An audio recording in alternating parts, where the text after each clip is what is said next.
It's apt that we meet here in Valley Forge. It was hither that George Washington repaired at his lowest moment, when everything seemed lost. And now you, the heirs of the Revolution, the sons of liberty of our day, have come here having seen last year's election won by people who, contrary to the legacy of your founding fathers, saw answers in more spending and more government. In a way, it's your lowest moment too. Washington had some very black times as he looked out across the snow and contemplated the end of the Revolution. What he couldn't see, but what we know in hindsight, is that that was the turning point. That was the beginning of the vindication of the dream of your founders, the birth of a new republic. And what was forged here was the iron of the soul of a nation. I went for a long walk around the national park today. It was very difficult to imagine how it would have been in that winter. Today was one of those beautiful days, cloudless sky. Thomas Jefferson wrote in his notes on Virginia that cloudless skies are a unique feature of the New World. You don't have them in Europe. Now, that isn't true, but we can forgive him his moment of understandable pride and patriotism. And I was looking out over the verdant grass and the trees just beginning to turn green and copper, and it was difficult to imagine what it would have been like for the Continental Army in 1777, when winter had her iron grip on the land, when everything seemed lost, when the army had been defeated at Brandywine and at Germantown, when people were thinking about the best terms that they could get. Washington was so depressed that he wrote a letter to Governor Clinton, some words of which appear on the memorial arch in the park. He said, "For some days past there's been little less than a famine in the camp. Naked and starving as they are, we cannot enough admire the incomparable patience and fidelity of the soldiery." That was to George Clinton, the future Vice President, not to Sir Henry Clinton, who was at that time about to take command of the British Loyalist forces. You know that even then the Clintons contrived simultaneously to be on both sides of the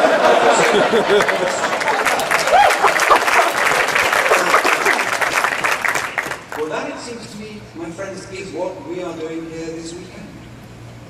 We're recuperating our strength to take forward the battle for the success of freedom. But the same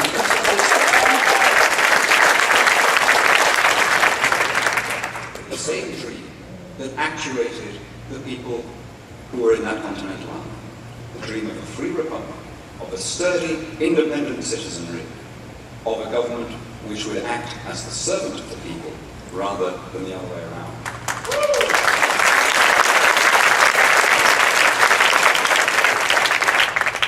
It took Washington the better part of a decade to go from Valley Forge to the signing of the Constitution in Independence Hall. It took me 35 minutes this morning. It's a little mecca that I always, a hajj, if you like, that I make whenever I'm in this part of the world. Now, Philadelphia is a special town for me. It's a place that I have huge affection for reasons that are too complicated to go into. My parents actually got married here. And I am very blessed with having a troop of warm, generous, kind, and lively Scots-American cousins living in this town, and 3 of them are here tonight at this rally, and it's wonderful to see them here. But I never come to this town, I never come to this part of the country now, without spending a few moments in Constitution Hall.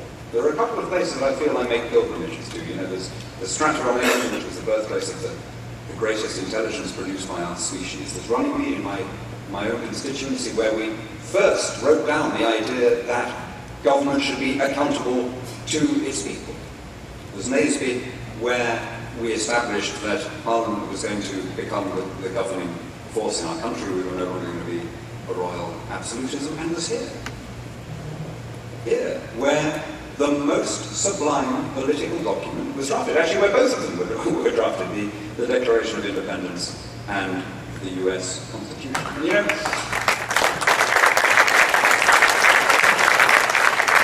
I've all seen Mr. Smith Goes to Washington, yeah? Well, that's me when I come here. I am gawping reverentially at the places where these mighty deeds were done. If you think that I may be, that it's surprising that I should come here as a British politician and hymn the praises of the people who were leading the rebellion, let me put it like this.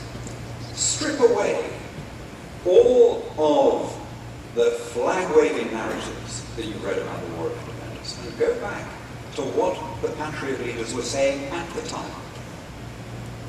They didn't see themselves as revolutionaries. They saw themselves as conservatives. In their eyes, what they were fighting for was the defense of what they had always assumed to be their birthright as free-born Englishmen. The real revolutionaries, in their worldview, were those in the Hanoverian court who were seeking to unbalance the Constitution. Which brings me to my country's tragedy. The grievances which your patriot leaders laid against George III are now coming true in the United Kingdom. Taxes are being levied without popular consent. Laws are being passed unconstitutionally. There has been a huge shift in power from legislature to executive, from the elected representative to the unelected official. You know the really scary thing? I'm watching the process unfolding here as well. Here in the country that was founded in and dedicated above all to the precept of independence, I see people losing their independence as power shifts from citizen to state and from the elected representative to the unelected apparatus. And my friends, when you do that, you are throwing away something unique, something which is part of the heritage of all humanity.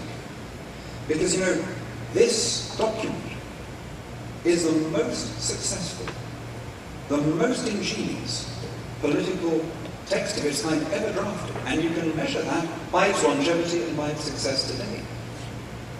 Your founders understood, because they had spent their lives fighting against it, where the concentration of power leads to corruption and malfeasance and ultimately to dictatorship.